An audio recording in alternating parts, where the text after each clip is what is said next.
Bonjour et bienvenue dans ce 10e épisode de notre podcast La Voix d'Or. Aujourd'hui, on va parler des projections énergétiques et donc comprendre qu'est-ce que c'est une projection énergétique et en quoi ça peut clairement foutre la merde chez les autres, mais aussi bien évidemment chez soi. Et donc d'où l'importance de faire attention à ce que c'est et notamment l'impact que cela peut avoir et qu'on ne soupçonne pas. Donc si vous découvrez ce podcast et que vous ne me connaissez pas encore, eh bien je m'appelle Aurélie Aréquebu, je suis thérapeute spirituelle et mon job c'est de vous aider à traverser vos ombres pour atteindre votre lumière. Je vous guide et je vous accompagne dans ce cheminement spirituel pour simplement réintégrer, accepter du mieux possible toute votre vie pour que vous puissiez vous sentir plus incarné, plus sereine, plus en vie, voilà, plus à même de juste accueillir et accepter la vie telle qu'elle est et cheminer avec plus de joie et de légèreté. Donc aujourd'hui, les projections énergétiques. Cette idée de podcast m'est venue suite à des choses que j'ai vues sur les réseaux sociaux. Et j'aimerais que vous vous posiez la question aujourd'hui, enfin j'aimerais, vous faites ce que vous voulez, mais je vous propose, on va dire ça comme ça, je vous propose aujourd'hui de réfléchir au nombre de fois où vous avez jugé quelqu'un d'autre. Ça nous arrive à tous, moi y compris, et on se rend compte que c'est très souvent très insidieux, on a l'impression qu'on donne juste notre avis et qu'on a le droit, parce que dans notre société on nous dit qu'on a le droit de tout faire. Mais est-ce que vraiment c'est quelque chose dans l'idée d'aider la personne ? C'est-à-dire, est-ce que c'est une critique constructive ? Est-ce qu'on est vraiment dans l'amour quand on va dire ces choses-là ? Ou au contraire, on est plutôt dans la médisance et avec plutôt des énergies de culpabilité, de honte, de colère, etc. Et donc on va vraiment être dans le jugement. Et donc là, clairement, c'est votre cerveau qui vous dit « Mais si, t'as le droit, on a le droit de tout dire. » Non, tu es en train de juger autrui et ça, c'est pas très très sympa. Mais votre cerveau, il va pas vous montrer tout ça. Donc là, je vous demande vraiment de prendre un temps pour vous rendre compte des fois où effectivement vous avez jugé. En gros, c'est gratuit, quoi. Les autres. Tout simplement pour vous donner l'opportunité de voir qu'est-ce qui se cache derrière. Parce que, toujours pareil, l'idée, c'est pas l'autre, en fait, le problème. Encore une fois, c'est nous. Qu'est-ce que ça vient me dire de moi ? Donc, je vais vous donner des exemples, bien évidemment. Et puis, ce sera à vous de réfléchir selon les situations. Quand ça vous arrive, déjà, est-ce que vous vous en rendez compte ? De se rendre compte, même si c'est après coup, c'est déjà énorme en fait. Et d'essayer de comprendre, ok, mais pourquoi alors dans ce cas j'ai fait ça ? Parce que là, encore une fois, c'était pas une critique constructive, j'ai pas été voir la personne en face pour lui dire, je voulais pas clairement l'aider, c'était pas empreint d'amour, pas du tout. J'ai juste mis mon grain de sel là où on m'avait rien demandé. Donc c'est intéressant d'observer pourquoi est-ce qu'on a ce genre de comportement. Je sais que si vous m'écoutez, ça veut dire que très probablement vous êtes bien ouvert à la spiritualité ou en tout cas vous êtes dans ce qu'on peut appeler une forme d'éveil. J'ai vu une vidéo d'ailleurs très intéressante ce matin sur la spiritualité. En fait, ça sert à rien de le dire parce que tout est spiritualité, parce que tout est énergie. Mais dans cette idée que cette conscience que vos pensées sont créatrices, ça c'est quelque chose, un concept entre guillemets qui est un peu nouveau, même si ça fait plusieurs années déjà qu'on en parle. Mais voilà, si vous ouvrez au dev perso, au mindset, la PNL et donc après plus largement encore à tout ce qui peut être donc ésotérique et spirituel, eh bien vous avez cette conscience que vos pensées sont créatrices. On parle de loi d'attraction, de la vibration, que vous attirez ce que vous vibrez, blablabla, mais est-ce que vous saviez que vos pensées, quand elles sont nourries encore et encore, eh ben ça a autant d'impact sur vous que sur les autres. On peut même créer des formes d'entités, donc une entité c'est juste une forme différenciée de vous. Moi, ça m'arrive souvent en consultation où il y a des entités qui se révèlent et en fait, très souvent, c'est la personne elle-même qui se l'est construite en fait parce qu'elle l'a nourrie de toutes ces émotions. C'était tellement intense, ces émotions, ces pensées, que ça s'est comme densifié et ça a créé une forme d'entité qui après, on s'auto-alimente en fait. Autrefois, on appelait ça une malédiction. Malédiction, c'est diction, mal et diction. Donc diction, c'est dire, donc c'est quelque chose, c'est de la médisance à force de dire quelque chose de mal. Donc quand on dit je te maudis, donc c'est une charge émotionnelle, une charge tellement importante que ça va créer comme une forme d'entité. Donc une malédiction, c'est donc une énergie qui va nous nourrir et que l'on va nourrir parce qu'on croit ces choses vraies. Et c'est quand on croit ces choses vraies qu'elles le deviennent, aussi simplement que ça. Donc tout existe à partir du moment où on le croit finalement. Mais c'est pour vous montrer l'impact, ça a toujours existé, c'est juste qu'aujourd'hui on émet des mots différents, mais que vos mots ont un pouvoir. On le sait quand on est petit, quand on nous dit des choses difficiles, ça nous crée des marques au niveau du cœur, on est blessé, etc., nos blessures émotionnelles.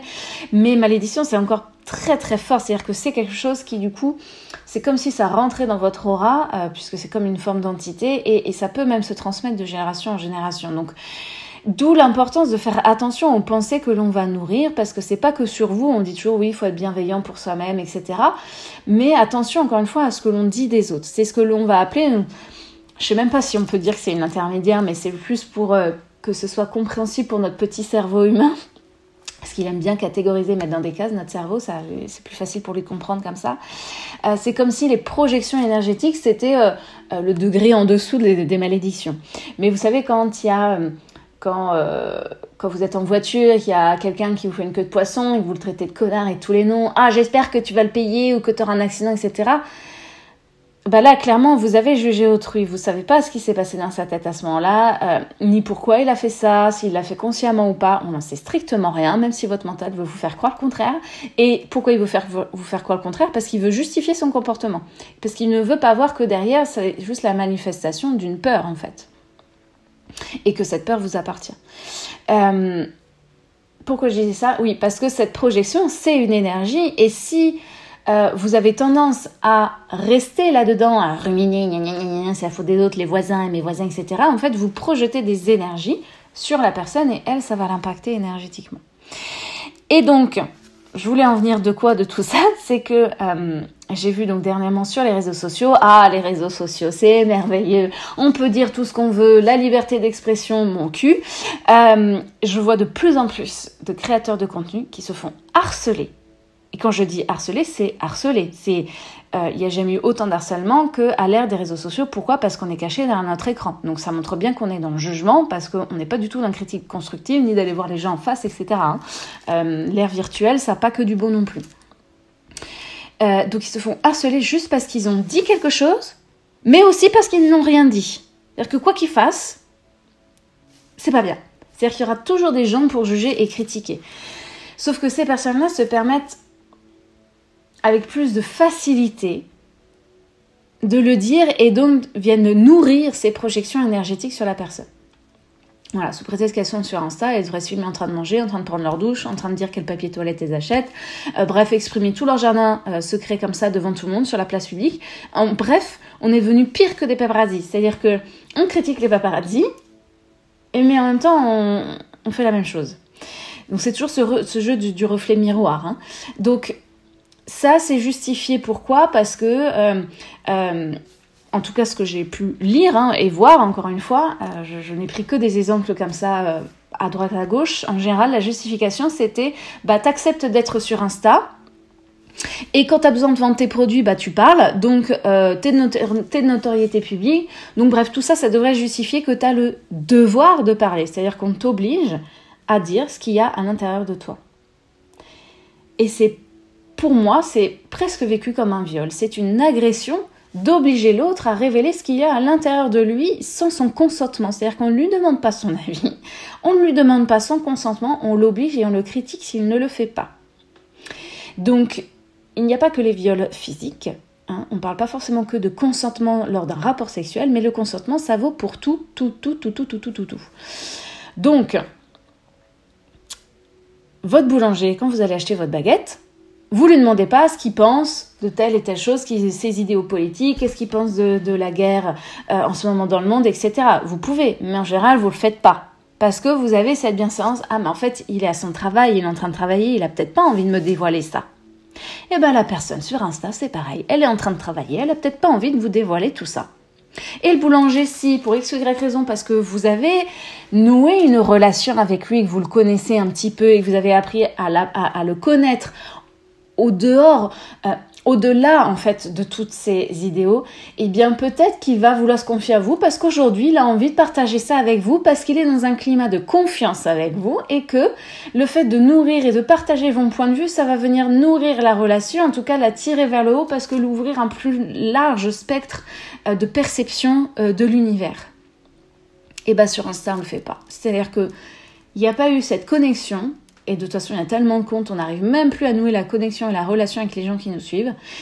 Et avant même qu'il y ait eu toute cette relation que l'on fait spontanément dans la, entre guillemets, vraie vie, dans la vie matérielle, on va dire, et bien sur Insta, on ne le fait pas. C'est tellement rapide, c'est tellement simple, c'est tellement... Ah oui. Et bien du coup, on oublie en fait ce qui caractérise une relation et ce qui nous permet d'entrer en confiance l'un et l'autre et de pouvoir s'ouvrir sur ces idéaux politiques, par exemple. Je parle de tout ça parce que forcément, il y a plein de choses ces derniers temps, donc j'en ai vu des vertes et des pas mûres. Donc voilà. Maintenant que j'ai posé ce cadre, si effectivement vous vous êtes déjà retrouvé dans la posture de... Alors là, je parle de ce qui s'est passé en ce moment, mais ça peut être de n'importe quelle situation. Observez-vous, et encore une fois, il n'y a aucun jugement ici non plus à avoir. Là, l'idée, c'est vraiment de vous offrir l'opportunité de réfléchir à, en réalité, qu'est-ce qui se passait réellement à l'intérieur de moi ? Pourquoi est-ce que j'ai réagi ainsi ? Parfois, c'est donc toujours ce jeu d'effet miroir, c'est vraiment le miroir de l'inaction, en fait, finalement, de ces personnes. En disant à l'autre, mais pourquoi tu parles pas, etc. Finalement, ça les rassure. Encore une fois, c'est toujours le mental que ça rassure parce que ça justifie. Ils se disent que s'ils suivent des gens qui sont contre la guerre, alors c'est qu'il faut un petit peu quelque chose eux aussi contre la guerre à leur échelle. Vous voyez cet effet, en fait, finalement, mouton, de groupe, je suis un leader, je suis quelqu'un qui est contre ou qui fait des actions, et c'est comme si, par relation, donc ça montre bien les projections énergétiques que l'on met contre ces personnes, et bien du coup, ça nourrit une petite partie de moi qui a la sensation, elle aussi, de faire quelque chose. Et quand elle ne fait rien, et bien ça nous rejette l'autre grosse partie qui fait que dalle aussi, elle, contre la guerre.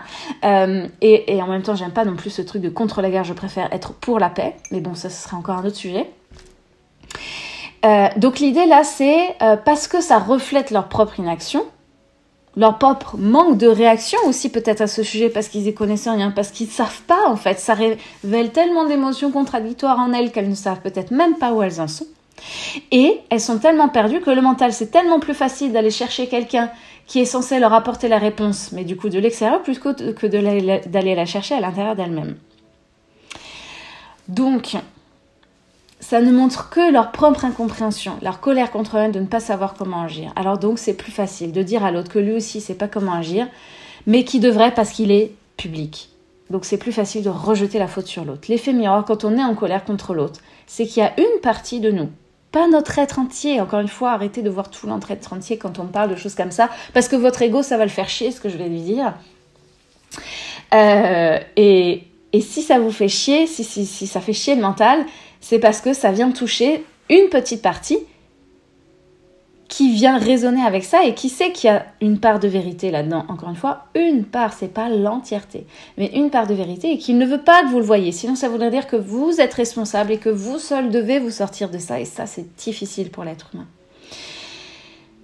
Mais s'il y a une petite partie qui résonne avec ça, observez et regardez qu'est-ce que ça vient faire émerger à l'intérieur de vous.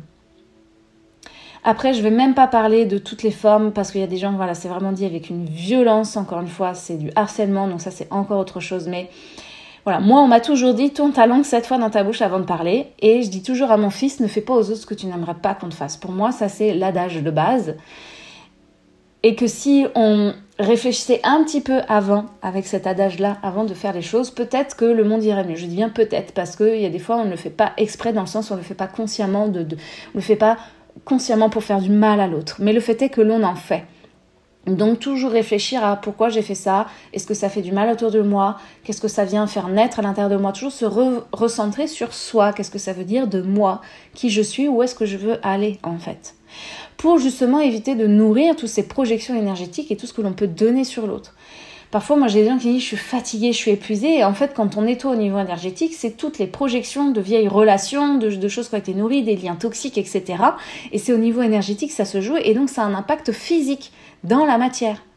Donc, pour moi, on a une responsabilité envers soi, mais aussi envers les autres. Chacun son karma, en fait. Occupons-nous de nos fesses, quoi. Et là, pour reprendre l'histoire de ces réseaux sociaux, si l'information, elle vous plaît pas, quand vous êtes devant la télé, si l'information vous plaît pas, vous zappez de chaîne et puis c'est tout. Bah là, c'est pareil. Si ça vous plaît pas, vous zappez. Mais ce jeu de la critique qui n'est pas constructive, qui est dans le jugement, je trouve ça profondément donc toxique. On ne se rend pas compte de la responsabilité que l'on a dans l'impact. C'est même pas donc que émotionnel ni mental, mais aussi énergétique que cela peut avoir sur la personne. Et pour moi, c'est presque non-assistance à personne en danger. Enfin, c'est vraiment une forme d'agression qui peut finir par atteindre le corps physique.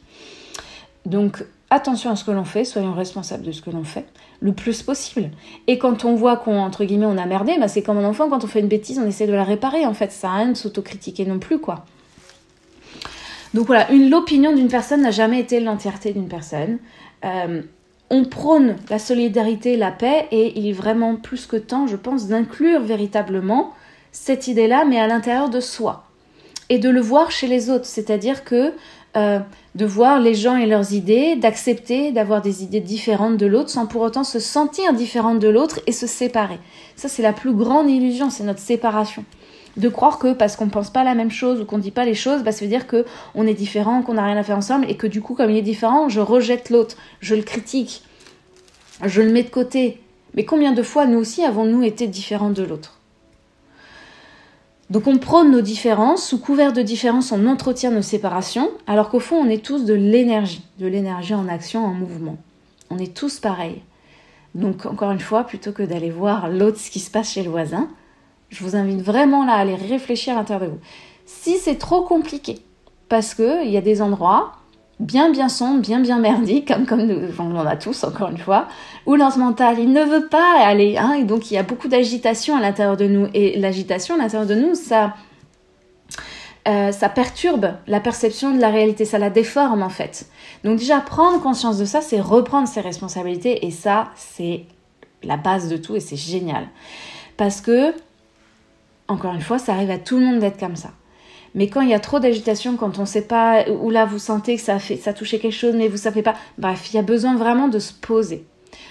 Un des outils pour se poser, c'est pas le seul, mais et ce qui est en plus accessible à tous, c'est la méditation. Ça permet de se mettre à distance aussi de l'événement, de ce qui s'est passé, de retourner à l'intérieur de soi, mais en n'étant pas connecté dans la matière à réellement ce qui s'est passé. Donc ça permet d'aller comprendre ce qui se passe, de trouver une nouvelle direction qui est plus juste pour soi. Comment est-ce que je peux justement nettoyer, travailler avec mes centres énergétiques aussi pour nettoyer les projections que j'ai fait à autrui. Cette thématique des projections, je donne des protocoles de nettoyage énergétique dans les accompagnements que je propose dans mon programme en ligne, Étincelle spirituelle notamment. Mais de stress que déjà, commencer cette introspection personnelle, commencer à réfléchir sur soi, avoir des outils simples pour calmer l'agitation à l'intérieur, pour oser aller à l'intérieur et faire des méditations. Alors les méditations guidées, c'est celles qui sont les plus faciles au début, parce que comme leur nom l'indique, elles nous guident.